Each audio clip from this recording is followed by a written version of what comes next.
Saturday afternoon up at the tiny house.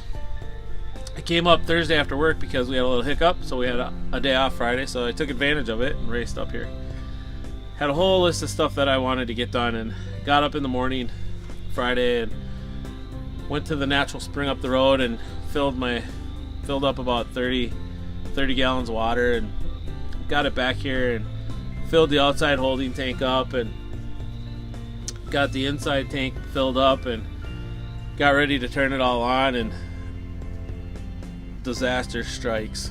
I had water spraying out of the water heater like it was fat, like I was standing in the middle of a shower. It was going everywhere in the kitchen. So quick shut the water back off, soaked it all up, got fans going on it to get it all dried out again. It was pretty much impossible to tell if there was a leak in anything other than the water heater at that point because the water was just everywhere. So I got everything dried up yesterday and cleaned back up and got the water system. I ended up just bypassing the water heater with some PEX so I could see if the rest of the system was functioning as it should, and thankfully enough it was. The only leak I had was the water heater, and I guess the takeaway from that is it's a portable water heater that I was adapting for that use, and clearly the way it's designed, there's coils up inside of it that allow it to be on demand like it as efficiently as it is, but there's no way I can get the water all out of that water heater. So come late fall, early winter, before freeze up, we're gonna have to pull that water heater out. I'm just gonna have to take that water heater out of the tiny house and put it back in the spring, which, to be honest, we never did use it all winter, but if we were going to be up here for an extended period in the later season and we wanted the hot water in the shower, we could always bring that up because it's just a threaded fitting on both of them that we can remove each time. We're just going to basically make the entire system portable, pick up and take out of here if we want. So we can just put that water heater back on, rethread the in and outs, and we're good to go. So it was a tough lesson to learn.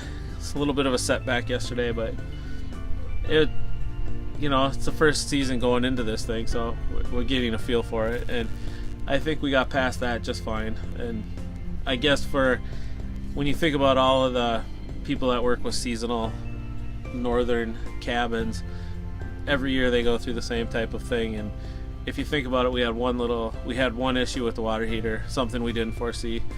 We ran the air, we put the pressure into it, we opened the valves, figured the water would find the lowest point, which it did not, I guess, because of the way that the water heater is designed. So we just have to adapt what we do next year. So, move on. We'll show you the little secret compartment I put in the ceiling of the tiny house. I think it turned out pretty cool. I put some stuff in there. It was still there when I got here last weekend, but nobody broke in. So kind of happy about that. The area up here is super safe. I'm not really ever concerned about leaving things out, generally speaking.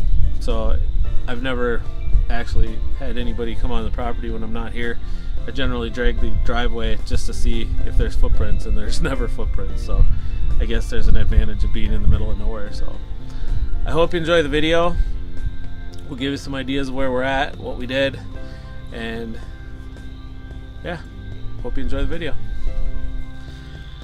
Alright, tiny house spring update. This is the front of the tiny house where you can see we wrapped up the deck a couple weeks ago, and we built that little grill stand, which has now become a multi-purpose table for putting water, keeping some lighter fluid for the grill.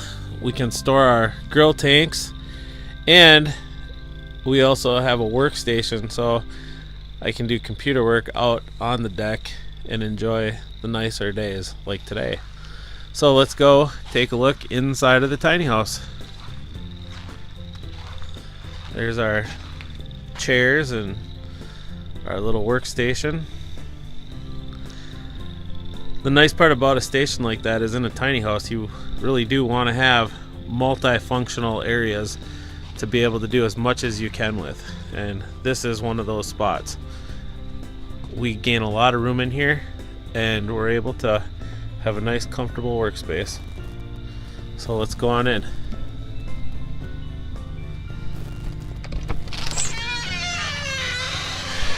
There's our entry into our tiny house. Not a lot has changed right here. Next weekend we're going to wrap up this stairway. We've added some coat hangers to this spot. We've gained a table here that we can take a look at. We can fold this right up, and the kids have been eating their supper at this little station.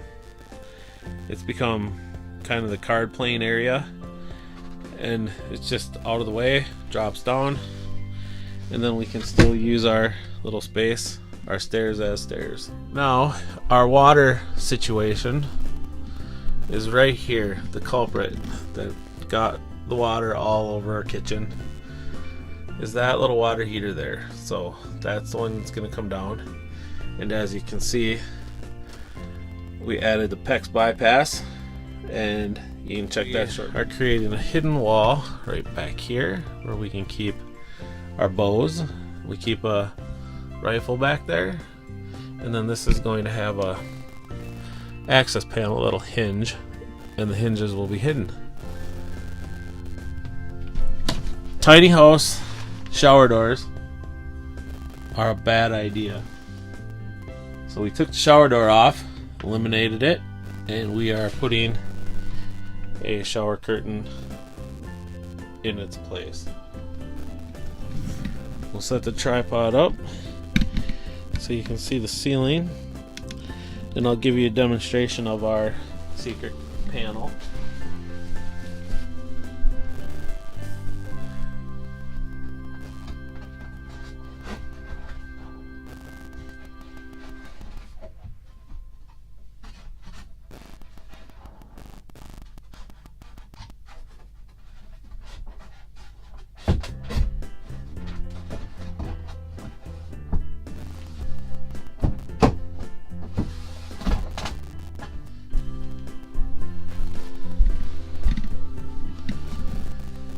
So that is how we get into the little panel, and as you can see, it blends perfectly into the ceiling, so you can't tell that it's even there, which is a pretty nifty little feature. So I think that's about it. That's kind of a brief little summary of where we're at with the tiny house. I hope you enjoyed the video.